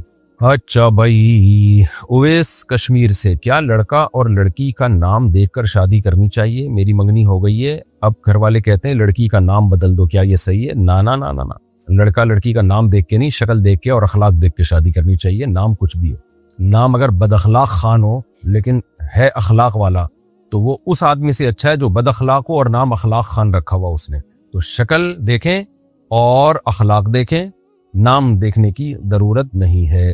محمد عاشق، بلی کے جھوٹے پانی سے استنجا کرنا کیسا ہے؟ بلی اکثر لوٹے سے پانی پیتی ہے، اس کے کیا حکم ہے؟ بلی کا جھوٹا پاک ہوتا ہے، وضو بھی کر سکتے ہیں اس سے، تو استنجا کیوں نہیں کر سکتے؟ البتہ نہ کریں تو زیادہ بہتر ہے. پاک ہے، بہرحال حدیث سے ثابت ہے اس کا پاک ہونا. میرے بیٹے کا نام تیمور ہے، ایک حافظ بول رہے تھے تیمور نام رکھنا صحیح نہیں ہے، آپ اس کی وضاحت فرما دیں. صحیح ہے بھائی، ایسے تو آپ دیکھنا چاہو تو پتہ نہیں کتنی شخصیات اچھے نام کی بھی گزری ہیں اور ناموں میں ایسی بھی گزری ہیں جنہوں نے پتہ نہیں کیا کیا کچھ دنیا میں کر کے گئے ہیں. ایسے تو کوئی نام دنیا میں بچا ہوا نہیں ہے، تو رکھ سکتے ہیں. وہ میں دیکھ لوں گا کسی فرصت کے ٹائم پہ انشاءاللہ کہ تیمور کا لغوی معنی کیا ہے. عربی لفظ نہیں ہے یہ. عظما صاحبہ انڈیا سے، والدین کا دل دکھانا بہت بڑا گناہ ہے، لیکن اگر والدین کی کسی بات سے ان کی اولاد خاص کر بیٹی کا دل دکھے تو اس صورت میں ان کے لیے کیا حکم ہے؟ صبر کا حکم ہے. والدین کے احسانات اتنے زیادہ ہیں کہ اگر وہ تھوڑی بہت تکلیف بھی دے دیں تو اس کو اگنور کر دینا چاہیے، کیونکہ اللہ نے حق بہت بڑا بنا ہے. اب اللہ کے بعد سب سے بڑا حق والدین ہی کا ہے، اللہ رسول کے بعد سب سے بڑا حق والدین ہی کا ہے. تو صبر کریں بھائی، ان کے احسانات تو دیکھو. مفتی صاحب، میں ایک ہاؤس وائف ہوں، ماشاءاللہ ماشاءاللہ بہت ہی مصروف رہتی ہوں، کیا میں ہر نماز میں صرف فرض پڑھ سکتی ہوں؟ کیا یہ صحیح ہے؟ نہیں، صحیح نہیں ہے. سنت موقدہ آپ کو پڑھنی پڑے گی. اتنی مصروفیات کے نماز ہی کے لیے ٹائم نہیں نکل رہا، یہ ٹھیک نہیں ہے. سنت موقدہ، سنت کی دو قسمیں، غیر موقدہ جیسے عصر سے پہلے کی 4 سنت ہے یا عشاء سے پہلے کی سنت ہے، لیکن جو موقدہ سنتیں ہیں وہ نماز ہی کا حصہ ہیں. نماز کا حصے کا مطلب یہ نہیں کہ ان کو نہیں پڑھا تو فرض نہیں ہوگا، فرض تو ادا ہو جائے گا بہرحال، لیکن اس طور پہ نماز کا حصہ ہے کہ نبی صلی اللہ علیہ وسلم نے جب بھی فرض پڑھے ہیں ان کے ساتھ وہ سنتیں پڑھی ہیں، اور وہ سنتیں الگ سے نہیں پڑھی جاتی. اس سے پتہ چلتا ہے کہ وہ نماز ہی میں، اس لحاظ سے وہ نماز کا حصہ ہیں. مثال کے طور پر آپ نے فجر کی نماز اگر نہیں پڑھی، اللہ نہ کرے، تو اشراق پڑھنے سے اشراق ہو جائے گی. لیکن اگر فجر کی نماز آپ نے نہیں پڑھی تو فجر کی 2 سنتیں پڑھنے سے 2 سنتیں بھی نہیں ہوں گی، کیونکہ وہ تو فرض کے وجہ سے ہیں. ظہر کی 4 سنتیں آپ نے ظہر کے فرض پڑھے، 4 سنتیں نہیں پڑھی، تو پھر 4 سنتیں آپ نے ظہر کی 4 سنتیں پڑھی اور 4 فرض نہیں پڑھے، تو وہ 4 سنتیں بھی نہیں ہوں گی، کیونکہ وہ تو ظہر ہی کی تابع تھے، ظہر کی وجہ سے ہیں. تو پتہ چلتا ہے کہ یہ جو 4 سنت ظہر کی اور 2 سنت اور مغرب کی 2 سنت، یہ اسی کی وجہ سے ہیں جی، نماز کے ساتھ نبی نے ہمیشہ پڑھی ہیں. تو نماز کی تکمیل جب ہی ہوگی جب یہ سنت موقدہ بھی اس کے ساتھ پڑھی جائیں. ہاں کبھی بہت زیادہ تھکاوٹ ہو، کہیں جلدی ہے یا کچھ ایکسٹرا آرڈینری کوئی تھکاوٹ ہو رہی ہے تو پھر چھوڑی جا سکتی ہیں، لیکن چھوڑنے کا معمول بنا لینا یہ بالکل ٹھیک نہیں. کیا وضو کیے بغیر قرآن کا ترجمہ پڑھ سکتے ہیں؟ کیا نل سے وضو کرتے وقت جو پانی ضائع ہوتا ہے اس کا حساب دینا ہوگا؟ جی، ترجمہ قرآن کا بغیر وضو پڑھ سکتے ہیں. جب تلاوت بغیر وضو کے کر سکتے ہیں تو ترجمہ کیوں نہیں پڑھ سکتے؟ البتہ قرآن مجید کو بغیر وضو کے ہاتھ لگانا جائز نہیں ہے. باقی نل سے وضو کرتے ہوئے جو پانی ضائع ہوتا ہے اس کا حساب دینا ہوگا. جی ہاں بالکل بھائی، نل سے بھی پانی ہی نکل رہا ہے نا، دھواں تو نہیں نکل رہا، تو وہ بھی پانی ہے. اور کوئی بھی نعمت اللہ کی جب آپ ضائع کریں گے تو اس کا حساب دینا ہوگا. لوگ کیا کرتے ہیں، نل کھول کے بیٹھ جاتے ہیں، اس کے بعد آستینیں چڑھا رہے ہوتے ہیں، یہ کوئی طریقہ تو نہیں ہے. فاضل صاحب نے پوچھا ہے، مجھے چکن پاکس ہو گئی ہے، اس سے شفا پانے کے لیے کوئی دعا بتا دیجئے، اور کیا اس حالت میں نماز پڑھ سکتے ہیں؟ میں دعا کرتا ہوں اللہ تعالیٰ آپ کو شفائے کامل عاجل عطا فرمائے. اب دعا یہی ہے، یہی دعا آپ بھی پڑھ لیا کریں، اللہ مجھے شفا عطا فرما. اسأل اللہ العظیم رب العرش العظیم ان یشفیہ، آپ ان یشفینی یہ الفاظ پڑھا کریں. اسأل اللہ العظیم رب العرش العظیم ان یشفینی، یہ دعا پڑھا کریں. ورنہ اردو میں اللہ سے 2 رکعت پڑھ کے دعا مانگ لیں. باقی اس حالت میں نماز پڑھ سکتے ہیں، پڑھنا فرض ہے، ہر قیمت پہ نماز پڑھنا فرض ہے. میدان جنگ میں، جہاد میں نماز چھوڑنے کی اجازت نہیں، تو چکن پاکس میں کہاں سے اجازت ہوگی؟ البتہ یہ ضرور ہے، چکن پاکس میں اور چہرے پہ اگر دانے ہیں اور ڈاکٹر نے وضو سے پانی لگانے سے منع کیا ہے، کیونکہ پانی سے میں نے سنا ہے کہ وہ دانے بہت خراب ہو جاتے ہیں. بہرحال پوری تحقیق تو آپ کو ڈاکٹر ہی بتائے گا. تو پھر ایسی صورت میں تیمم کی گنجائش ہے. موحد زید، اچھا بھائی باقی زید مشرک ہیں کیا؟ خیر جی، موحد زید صاحب ہردوئی سے کہتے ہیں کیا میت کے بعد تیجا یا 40واں کرنا چاہیے یا نہیں کرنا چاہیے؟ اس کی کوئی شرعی حیثیت نہیں ہے۔ اللہ کے رسول صلی اللہ علیہ وسلم نے ہمیں میت کے حکام جو بتائے ہیں اس میں تیجے 40واں کا کہیں تذکرہ نہیں ملتا۔ بس کسی کا انتقال ہو جائے، غسل کفن دے کے دفنائیں اور اس کے لیے دعا کریں اور ساری زندگی دعا کرتے رہیں حسب توفیق، جب اللہ توفیق دے صدقہ خیرات کریں میت کی ایصال ثواب کے لیے۔ کیا تبرک کھا سکتے ہیں؟ یہ تبرک کھانے کا ہے کیا؟ تبرک کا کیا مقصد ہے آپ کا؟ تو خالی لفظ سے تو مجھے نہیں پتہ چل رہا کہ آپ کی کیا مراد ہے، تو آپ اپنے سوال کو ذرا واضح کریں کہ کیا کھانا چاہتے ہیں آپ، اس کے بعد میں آپ کو بتاؤں گا کہ کھا سکتے ہیں کہ نہیں کھا سکتے۔ بعض دفعہ کسی بزرگ کا جھوٹا کھا لیا جاتا ہے کہ برکت کے لیے، تو جائز ہے، باقی اعمال کو فوکس کرنا چاہیے۔ اصل میں برکت آتی ہے اعمال سے۔ جادو اور نظر سے بچنے کے لیے کیا سورہ بقرہ روزانہ پڑھ سکتے ہیں؟ جی بالکل، سورہ بقرہ رقیہ حدیث سے آتا ہے، رقیہ کہتے ہیں جو بھی شیاطین اور جنات سے حفاظت کے لیے۔ تو لیکن آپ ویسے قرآن کی روزانہ تلاوت کریں، پہلا پارہ دوسرا پارہ 30 دن میں قرآن ختم کر لیا کریں، کیونکہ روزانہ آپ سورہ بقرہ ہی پڑھیں گے تو باقی قرآن رہ جائے گا آپ کا۔ اور رقیہ کے لیے کبھی کبھار سورہ بقرہ پڑھ لی، لیکن کنٹینیوسلی آپ قرآن الحمد سے لے کے والناس تک ختم کیا کریں تاکہ پورا قرآن ختم ہو، اور کبھی کبھار سورہ بقرہ پڑھ لی۔ اور روز جو معمول جنات اور جادو سے بچنے کے لیے وہ سورہ فلق اور سورہ ناس، قل هو اللہ احد، سورہ فلق سورہ ناس، یہ 3 صورتیں رات کو پڑھیں اور اپنے اوپر دم کر لیا کریں، پھونک ماری اور پورے جسم پہ ہاتھ پھیر لیا۔ یہ زیادہ آسان پیکیج ہے۔ کن الفاظ سے طلاق ہو جاتی ہے تفصیل سے بتا دیں؟ دیکھیں، طلاق کی 2 قسمیں ہیں۔ طلاق کا مطلب کیا ہوتا ہے؟ مرد اپنی بیوی کو اپنے نکاح سے ختم کرتا ہے، اپنی نکاح سے جدا کرتا ہے۔ تو اللہ نے مرد کو یہ رائٹ دیا ہے، یعنی اس کے پاس یہ طاقت اور قدرت ہے کہ جب عورت اس کے نکاح میں آئے گی تو وہ جب چاہے اس نکاح کو ختم کر سکتا ہے۔ کر سکتا ہے کا مطلب یہ نہیں کوئی اچھا کام ہے کر دینا چاہیے۔ نبی صلی اللہ علیہ وسلم نے فرمایا حلال چیزوں میں سب سے زیادہ ناپسندیدہ اللہ کی نظر میں طلاق ہے، لیکن یہ کام مرد کر سکتا ہے۔ عورت کے پاس ڈیورس کا رائٹ نہیں ہے، اور خلا کا رائٹ ہے کا مطلب کیا ہے؟ خلا کا حق ہے، اس کا مطلب یہ ہے کہ عورت شوہر سے خلا کا یعنی طلاق کا مطالبہ کر سکتی ہے یا نکاح کو ختم کرانے کا مطالبہ کر سکتی ہے، کوئی ضرورت اگر اسے ہو۔ بغیر ضرورت کے تو مطالبہ بھی حرام ہے اس کے لیے، لیکن بہرحال مطالبہ کر سکتی ہے اگر اس کو شوہر پسند نہیں ہے، تو وہاں بھی شوہر ہی نکاح ختم کرے گا۔ میں بار بار بتاتا رہتا ہوں کہ یک طرفہ خلا جو عدالتوں میں چل رہا ہے اس کی شرعی کوئی حیثیت نہیں۔ ہاں، شوہر ظلم کر رہا ہے اور وہ ایسی نوعیت کا ظلم ہو جو نکاح فسخ کرنے کا ذریعہ بن سکتی ہو، تو پھر کورٹ کے ذریعے نکاح ختم کرایا جا سکتا ہے۔ آج کل ظلم ثابت بھی نہیں ہوتا، بس عورت کو شوہر پسند نہیں ہے، یا چھوٹی موٹی غلطیاں تو ہر گھر میں ہو رہی ہوتی ہیں، کچھ کوتاہیاں شوہر کی طرف سے کچھ بیوی کی طرف سے، لیکن جو ہے وہ عورت پھر بھی اس سے وہ کورٹ میں کیس کر کے یک طرفہ خلا لے لیتی ہے، اس کی کوئی شرعی حیثیت نہیں ہے۔ چاروں اماموں کے نزدیک وہ خلا باطل ہے، قرآن و سنت کے مطابق وہ خلا باطل ہے۔ چاروں اماموں نے اس لیے کہا ہے کہ قرآن و سنت میں اس والے خلا کا جو آج کل چل رہا ہے اس کی کوئی حیثیت نہیں۔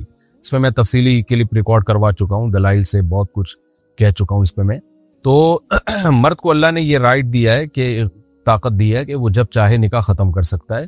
تو 2 طرح کے الفاظ ہیں، ایک تو وہ الفاظ ہیں نکاح ختم کرنے کے جو کسی سوسائٹی میں اس کا مطلب نکاح ختم کرنا ہی ہو، جیسے انگلش میں ڈیورس کا لفظ ہے، اس کا سیدھا مطلب ہی یہی ہے کہ نکاح ختم کر رہا ہوں۔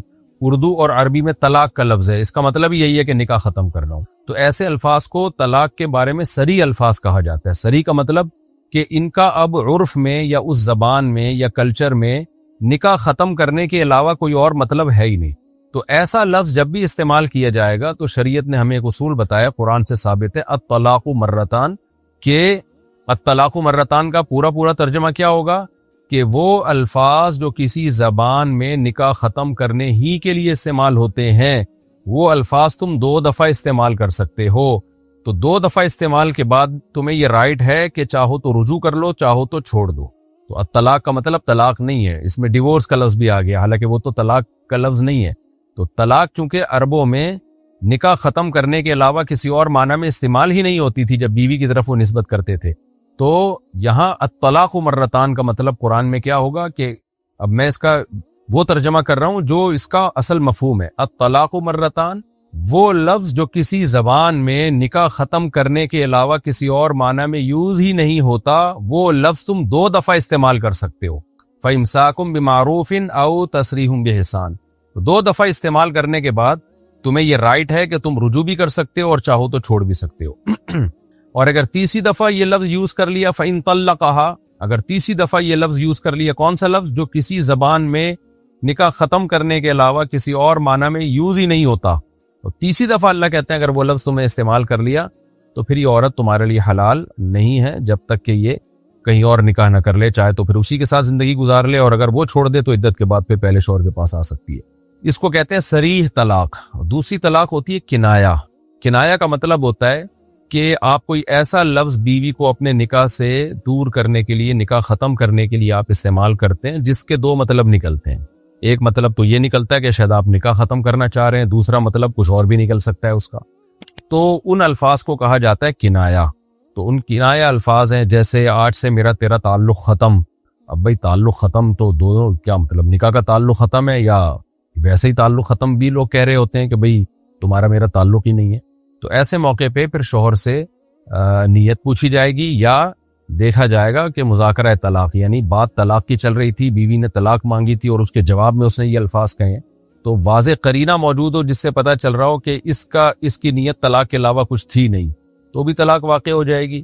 اور اگر اس کی واضح قرینہ تو نہ ہو لیکن یہ خود دعویٰ کرے کہ میری نیت طلاق کی تھی، تو بھی طلاق واقع ہو جائے گی۔ تو ایسے کنایہ الفاظ کی بھی پھر 2 قسمیں ہیں۔ ایک تو وہ کنایہ الفاظ ہیں کہ اس لفظ سے ہی پتہ چلتا ہے کہ یہ نکاح کا رشتہ ختم کر رہا ہے، اور ایک یہ ہے کہ اس لفظ سے تو پتہ نہیں چل رہا لیکن اس کے جملے کو، اس کے کلام کو ٹھیک ماننے کے لیے ہمیں یہ ماننا پڑے گا کہ اس سے پہلے طلاق کا لفظ فرض کیا جائے۔ مثال سے بات انشاءاللہ سمجھ میں آ جائے گی۔ ویسے تو یہ دینی مدارس کے طلبہ کے لیے لیکچر ہے، لیکن آج کل مجتہدین بہت مارکیٹ میں آ رہے ہیں اور فتوے ہر جگہ سے چل رہے ہیں، تو اس لیے تھوڑا تھوڑا قوم کو اویئر کرنا ضروری ہو جاتا ہے۔ اب دیکھو اس کی مثال ایسے ہے جیسے ایک آدمی نے بیوی کو کہہ دیا آج سے میرا تیرا تعلق ختم، اور نیت اس کی یہی تھی کہ میں نکاح ختم کر رہا ہوں، اور وہ دعویٰ کرتا ہے کہ بھئی میری نیت یہی ہے کہ نکاح ختم کر رہا ہوں، تو پھر ایک طلاق واقع ہوگی اور طلاق بائن ہوگی۔ بائن کا مطلب رجوع کا حق نہیں ہوگا، کیونکہ تعلق ختم کا مطلب یہی ہے کہ اب نکاح میں نے ڈسکنیکٹ کر دیا، ختم، تو رجوع کا حق بھی نہیں ہے اب مجھے، اس نے اپنے رجوع کے حق کو خود ہی ختم کر دیا ہے۔ اور دوسرا طریقہ کنایا کا یہ ہے کہ آپ نے کوئی ایسا لفظ استعمال کیا کہ جس کے 2 مطلب تو نکلتے ہیں، لیکن اگر ہم اس سے طلاق کا مطلب مراد لیں تو وہ لفظ بذات خود طلاق کے لیے نہیں ہوتا، بلکہ اس لفظ کو درست ماننے کے لیے ایک اور چیز فرض کرنی پڑے گی، طلاق کا جملہ فرض کرنا پڑے گا۔ اس کی مثال ایسے ہے جیسے ایک آدمی اپنی بیوی سے کہتا ہے کہ اعتدی، یعنی تو عدت گزارنا شروع کر دے بس۔ اب اس سے پوچھا جائے گا کیا مطلب بھائی، تو کیا کہہ رہا ہے عدت گزارنا شروع کر دے؟ تو کیا تمہاری اس سے طلاق مراد ہے؟ کیونکہ طلاق کے بعد ہی عورت عدت گزارتی ہے۔ وہ کہے کہ ہاں میری مراد طلاق ہی تھی۔ تو اب یہاں عدت گزارنا شروع کر دے یہ لفظ ایسا لفظ نہیں ہے کہ جو نکاح کے رشتے کو ڈسکنیکٹ کر رہا ہے۔ وہاں تو یہ تھا نا کہ میرا تیرا تعلق ختم، تو تعلق تو ختم جب ہی ہوگا جب نکاح کو ختم کیا جائے، تو وہاں تو اس کا گویا اس نے یوں کہا ہے کہ نکاح ختم۔ یہاں جب وہ کہہ رہا ہے کہ عدت گزارنا شروع کر دے تو اس کا مطلب کیا ہے کہ گویا وہ یہ کہہ رہا ہے کہ عدت گزارنا شروع کر دے، اور یہ بات درست جب ہی ہوگی جب یہ فرض کیا جائے کہ میں طلاق دے چکا ہوں۔ تو یہاں طلاق کو فرض مانا جائے گا، لِأَنِّي طَلَّقْتُكِ، اس لیے کہ میں نے تجھے ڈیورس دے دی ہے۔ تو وہاں یعنی اس جملے کو کہ عدت گزارنا شروع کر دے، اس جملے کو درست قرار دینے کے لیے یہ فرض کرنا پڑے گا کہ یہ گویا اقرار کر رہا ہے کہ میں طلاق دے چکا ہوں، کیونکہ طلاق کے بعد ہی عدت گزارتی ہے عورت۔ تو اب چونکہ فرض میں طلاق کو فرض کیا جا رہا ہے اور طلاق صریح ہے، تو صریح سے ایک رجعی طلاق واقع ہوتی ہے۔ تو یہ وہ کنایہ ہے جس سے طلاق ایک ہوگی لیکن شوہر کو رجوع کا حق ہوگا، کیونکہ طلاق کا لفظ جب صراحتاً طلاق بائن واقع نہیں کرتا، رجعی واقع کرتا ہے، تو اس کو مقدر مان کے فرض کر کے وہ کیسے اتنی پاورفل ہو گئی کہ وہ نکاح کو توڑ دے، بلکہ وہ بھی ایک طلاق ہوگی اور رجوع کا حق مرد کے پاس ہوگا۔ تو یہ ہلکی پھلکی ڈیٹیل ہے، لیکن خود سے فنٹر گیری کی کوشش نہ کریں، نہ زیادہ مفتی بننے کی کوشش کریں، زبانوں کو کنٹرول کریں، زبان سے صریح طلاق نہ نکالا کریں، اور کنایہ طلاق میں وہم میں بھی نہ جائیں۔ کنایہ طلاق جب دیتے ہیں تو نیت ہوتی ہے تو طلاق واقع ہوتی ہے، اس کے بغیر نہیں ہوتی، تو لوگ وہمی بن جاتے ہیں۔ اور پھر بھی کوئی کیس ہو تو قریبی کسی مفتی سے رجوع کریں، خود میرا کلپ دیکھ کے خود سے اس کو فتویٰ دینے کی کوشش نہ کریں۔ یہ تو میں نے صرف ایک تھوڑا سا طلاق کے مسائل کی معلومات دینے کے لیے، تاکہ تھوڑا سا فلسفہ سمجھ میں آ جائے آپ لوگوں کے، لیکن اس کلپ کو کافی نہ سمجھیں۔ یہ بالکل ایسا ہی ہے جیسے ڈاکٹر جب کوئی دوا کے فائدے بتا رہا ہوتا ہے تو آخر میں کہہ دیتا ہے اگر بیمار ہو جائیں تو میرے مشورے پہ خود سے یہ دوا نہ استعمال کریں، قریبی ڈاکٹر کو دکھائیں آپ۔ تو وہ تو ایک صرف جنرل نالج کے لیے اس نے بتا دیا ہوتا ہے تاکہ لوگوں میں ایک اویئرنیس ہو کہ اچھا یہ میڈیسن بھی ہے جو استعمال کی جا سکتی ہے، لیکن استعمال کرنے سے پہلے آپ کو اپنے قریبی ڈاکٹر ہی سے رجوع کرنا پڑے گا۔ تو یہ جو میں نے تھوڑا سا طلاق کا فلسفہ سمجھایا ہے، یہ سے تھوڑا سا آپ کو اویئر کرنے کے لیے، لیکن جب کوئی طلاق کا کیس ہو تو خود سے فتویٰ نہ دیں، جو بھی معتبر دارالافتاء ہو، باقاعدہ دینی ادارہ ہو فتویٰ دینے کا، جو پراپر ادارہ ہو، قابل اعتماد ادارہ ہو، اس سے باقاعدہ فتویٰ لیں۔ اچھا، اس میں ایک اور چیز بھی ہے کہ کچھ الفاظ اصل میں تو کنایا تھے، لیکن وہ عرف میں اب طلاق ہی کے معنی میں استعمال ہونے لگے ہیں، تو وہ اب صریح بن گئے۔ جیسے لفظ حرام، بیوی کو کوئی کہتا ہے تو مجھ پہ حرام ہے، تو صحابہ کے دور میں یہ لفظ طلاق کے لیے نہیں تھا، بلکہ یہ قسم کے معنی میں تھا کہ گویا قسم اٹھا لیے کہ اب میں تیرے قریب نہیں آؤں گا، اور تو اس میں قسم توڑنا پڑتی تھی، یعنی قسم توڑ کے اس کا کفارہ ادا کرنا پڑتا تھا۔ لیکن ہمارے عرف میں جو لفظ حرام ہے یہ قسم کے لیے نہیں ہے بلکہ طلاق ہی کے لیے۔ اگر کوئی بیوی کو کہہ دے تو مجھ پر حرام ہے تو ایک طلاق واقع ہوگی، اور حرام کے لفظ میں چونکہ گاڑھا پن بہت ہے، شدت بہت ہے، تو اس سے طلاق بھی ایک ہوگی، لیکن وہ ہوگی بھی رجعی نہیں ہوگی بلکہ نکاح ٹوٹ جائے گا۔ اس وجہ سے کوئی اگر اپنی بیوی کو کہہ دیتے ہیں نا تو مجھ پہ حرام ہے، ایک طلاق سے نکاح ختم ہو جائے گا۔ اچھا بھائی، آزاد کے لفظ میں کیا ہوتا ہے؟ آزاد کے لفظ بھی کچھ مواقع ایسے ہیں جن میں آزاد سے طلاق ہی مراد ہوتی ہے، اور کچھ مواقع ایسے ہیں جن میں لفظ آزاد استعمال کرنا کنایا میں داخل ہو جائے گا۔ جیسے اگر کوئی اپنی بیوی کو کہتا ہے تو میرے نکاح سے آزاد ہے، تو یہاں تو صاف صاف طلاق ہی مطلب ہے، تو یہاں ایک طلاق رجعی واقع ہو جائے گی، کیونکہ آزاد کا لفظ اب عرف میں ایسے موقع پہ نکاح ختم کرنے ہی کے لیے استعمال ہوتا ہے، تو یہ صریح طلاق بن گیا ہے، میرے نکاح سے آزاد ہے یا تو مجھ سے آزاد ہے، ایسے موقع پہ کوئی کہہ دے۔ اور اگر مطلق آزاد کا لفظ استعمال کرتا ہے، جا تو آزاد ہے، تو یہاں بیسیوں مطلب ہے، بھائی جا تو ہو سکتا ہے کہہ رہا ہو کام کاج سے آزاد ہے، یا تو میری پابندیوں سے آزاد ہے، تو اس لیے لفظ آزاد کا استعمال جب بھی استعمال ہوگا تو فوراً طلاق کا فتویٰ نہیں دیا جائے گا اس میں، بلکہ اس میں دیکھا جائے گا، کیونکہ ہمارے اردو فتووں میں بعض علماء نے لکھا ہوا ہے، بعض ماضی کے علماء نے، کہ لفظ آزاد جب بیوی کے لیے استعمال ہوگا تو اس سے طلاق ہی واقع ہوگی۔ خوب سمجھ لیں، یہ اس زمانے کے عرف کے لحاظ سے لکھا ہے، ماضی قریب میں یہ عرف بن چکا تھا کہ جب کوئی اپنی بیوی کو کہتا تو آزاد ہے تو اس سے طلاق ہی مراد ہوتی تھی، لیکن ہمارا عرف اب یہ نہیں ہے، لوگ لفظ آزاد بیسیوں معنی میں استعمال کر رہے ہوتے ہیں، جا تو آزاد ہے، یعنی جو چاہے کر، اس معنی میں بھی ہوتا ہے، تو ہمیشہ ہی اب طلاق کے معنی میں استعمال نہیں ہوتا۔ تو جب تک کوئی 2 اور 2 4 کی طرح واضح قرینہ نہیں ہوگا کہ اس کی مراد طلاق ہی تھی، اس وقت تک ہم یہی کہیں گے کہ لفظ آزاد بھی اب کنایا میں داخل ہے۔ تو ہاں، کچھ مواقع ایسے ہیں جس میں یہ کنایا نہیں ہے بلکہ اس میں وہ عرف بن چکا ہے کہ وہ طلاقی کے معنی میں استعمال ہوتا ہے۔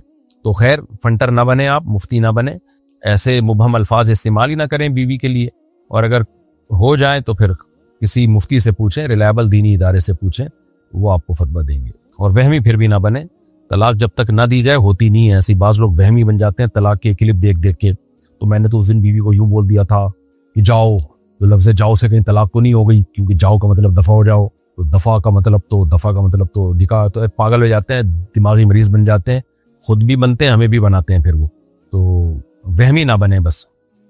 ہم لڑکی والوں سے سادگی سے شادی کا کہہ رہے ہیں لیکن وہ اس پر راضی نہیں ہو رہے، صورت میں ہم کیا کریں؟ آپ لڑکے والے ہو اور لڑکی سے ڈرتے ہو، ابھی سے ڈر رہے ہو، ابھی سے دب رہے ہو، بعد میں تیرا کیا ہوگا کالیا۔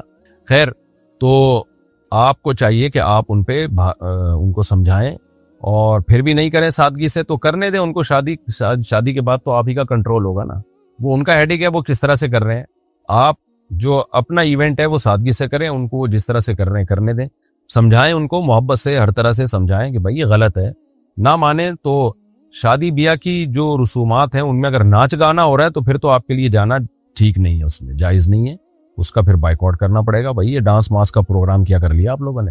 کیا فرض نماز میں سجدہ سہو کر سکتے ہیں؟ کیوں نہیں کر سکتے میرے بھائی، فرض نماز بھی تو فرض ہی ہے، اگر سجدہ سہو واجب ہوا ہے تو کریں، بلا وجہ نہ کریں۔ غلام حیدر، سعودی عرب سے، میں اپنے بابا کے لیے روزانہ نفل پڑھتا ہوں، کیا یہ جائز ہے یا نہیں؟ جائز ہے، لیکن صدقہ خیرات کو زیادہ فوکس کیا کریں، اللہ آپ کے والد کی مغفرت فرمائے، ان کے درجات کو اللہ تعالیٰ بلند فرمائے۔ میں جماعت میں جانا چاہتا ہوں اور میرے والدین دوسرے خیالات کے ہوں، مجھے منع کر رہے ہیں، صورت میں کیا کروں؟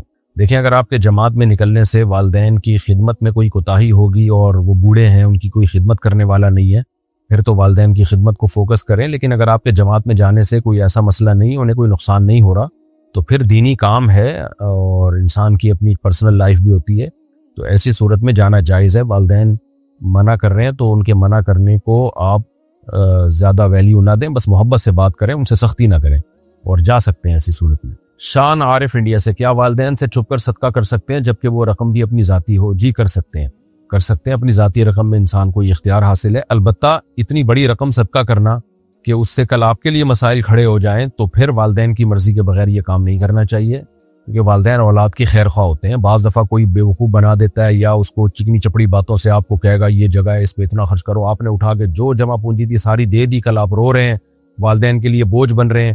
تو ایسی کنڈیشن ہو تو پھر بچے چونکہ ناسمجھ ہیں تو اس میں پھر والدین کی بات ماننی چاہیے. قرآن نے بھی کہا ہے کہ فَإِنْ آنَسْتُم مِّنْهُمْ رُشْدًا فَادْفَعُوا إِلَيْهِمْ أَمْوَالَهُمْ, کہ وراثت کا مال بچے کو بالغ ہوتے ہی اس کے حوالے نہیں کیا جائے گا, بلکہ بچہ جب سمجھدار ہو جائے پھر اس کا مال اس کے حوالے کیا جائے گا. تو بعض دفعہ بچوں کے پاس 17-18 سال کے وہ ہو چکے ہوتے ہیں, بالغ بھی ہو چکے ہوتے ہیں, لیکن ابھی ناسمجھ ہوتے ہیں. اتنی بڑی اماؤنٹ آ جاتی ہے, اتنی بڑی اماؤنٹ آئی اور پتہ چلا پوری اماؤنٹ اٹھا کے انہوں نے صدقہ کر دی, تو ماں باپ کو پتہ ہوتا ہے یہ اپنا بیڑا غرق کرے گا, اس طرح سے جو ہے یہ آئندہ زندگی گزارنا اس کے لیے مشکل ہو جائے گی, لوگ صدقہ خیرات کے نام پہ اس سے مانگتے رہیں گے.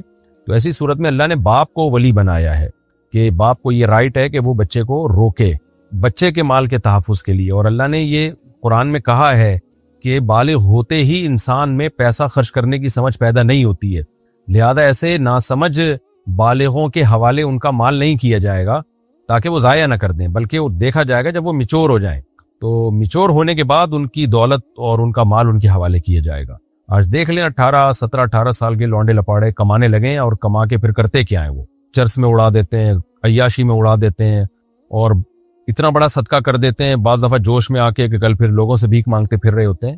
تو والدین انسان کے خیر خواہ ہوتے ہیں, تو ایسی صورت میں اولاد کو والدین کو اعتماد میں لے کے چلنا چاہیے. ہاں تھوڑی بہت رقم صدقہ کریں, اس میں کوئی حرج نہیں ہے. اور یا والدین ہی بیچارے دیندار ہی نہ ہو, وہ صدقہ خیرات ہی کو ناجائز سمجھتے ہو تو ایک الگ بات ہے. لیکن جو بچپن کی عمر ہے نا, کم از کم 23-24 سال تک کی عمر, یہ میچور نہیں ہوتا. 24-25 سال کے بعد جا کے انسان کافی اس بارے میں سمجھدار ہو جاتا ہے کہ آگے میرا فیوچر کیا ہے, کتنی میں صدقہ کروں, کتنی رکھوں, اور کیسے میں زندگی کو اسٹیبل کر کے چلوں میں. اچھا بھائی. احمد سراج, میں ایک ایسے آفس میں کام کرتا ہوں جو بینک کے لیے پراپرٹی ویلیویشن کا کام کرتے ہیں. بینک ان کی بتائی ہوئی پراپرٹی ویلیویشن پہ سودی قرض فراہم کرتی ہے. ایسے آفس میں کام کرنا جائز ہے یا نہیں؟ میرا تو یہی خیال ہے کہ یہ براہ راست تعاون ہی ہے ایک طرح کا, کیونکہ بینک کیا کرتا ہے کہ بھئی کسی کو سودی قرضہ دینا چاہتا ہے بینک, تو بینک نے یہ شرط لگائی ہوئی ہے کہ ہم قرضہ آپ کو جب دیں گے جب آپ یہ پراپرٹی خرید رہے ہو تو ہمیں پتہ چلے کہ یہ پراپرٹی ہے کتنے کی, تو آپ اس پراپرٹی کی ویلیو نکال کے بتاتے ہو بینک کو کہ یہ اتنی کی پراپرٹی ہے, اور بتانے کا مقصد یہی ہوتا ہے تاکہ بینک اس کو سودی قرضہ دے. تو میری رائے میں یہ کام ٹھیک نہیں ہے, لیکن پھر بھی آپ کسی قریبی بڑے دارالفتہ سے, جامعۃ الرشید سے یا دارالعلوم کرنگی سے آپ تحریری فتویٰ لے لیں تو زیادہ اچھا ہے. میرے پاس اگر بھیج دیں تحریری فتویٰ تو بھی ٹھیک ہے. ہمارا ایڈریس ہے Mufti Tariq Masood, block ST 10 sector 10 north Karachi, Alfalahia Masjid. یہاں بھیج دیں, کیونکہ ریٹن میں جب کوئی سوال آتا ہے تو اس پہ پراپر وے میں تحقیق کرنا آسان ہو جاتا ہے میرے لیے. تو ریٹن میں جب کوئی سوال آتا ہے نا, تو ریٹن میں جواب لکھنے میں انسان کا معیار بہت اونچا ہوتا ہے, تو اس میں میں بھی میں بھی اس پہ انشاءاللہ غور کر لوں گا. سر دست آپ فوری طور پہ فتویٰ لینا چاہیں تو دارالعلوم کرنگی یا جامعۃ الرشید یا اور کسی ایسے دینی ادارے میں آپ بھیج سکتے ہیں. محمد فیروز سعودی عرب سے, کسی کے ادھار پیسے واپس کیسے لوٹاؤں؟ میں 4 سال سے انہیں ڈھونڈ رہا ہوں, لیکن ان کا پتہ وغیرہ کچھ بھی میرے پاس نہیں. ان کے پیسے آپ محفوظ کر لیں, انشاءاللہ ایک نہ ایک دن آ جائیں گے. اور اگر بالکل ہی نا امید ہو جائیں کہ اب ناممکن ہے اس بندے کا پتہ چلانا, پوری ایڑی چوٹی کا پہلے تو زور لگا لیں, تو پھر بھی کوئی ساری امیدیں جب بالکل ختم ہو جائیں تو پھر آپ ان کے کسی ریلیٹیو, جو ظاہر ریلیٹیو کا پتہ چل جائے تو ان کا بھی پتہ چل جائے گا. نہ وہ مل رہے ہیں نہ کوئی ریلیٹیو مل رہا ہے, تو پھر اتنی رقم آپ ثواب کی نیت, ان کی طرف سے ثواب کی نیت سے صدقہ کر سکتے ہیں. صدقہ کرنے سے بہتر ہے رکھ لیں, بس جب آ جائیں دے دیں, جب مرنے لگیں تو پھر بتا دینا بھائی اتنی رقم فلاں کی تھی, مجھے ملا نہیں تو یہ رقم صدقہ کر دو. کیا یوٹیوب پر آنا جائز ہے؟ جائز ہے. کیا مسئلہ ہے اس میں؟ کس کے لیے؟ خواتین کے لیے اگر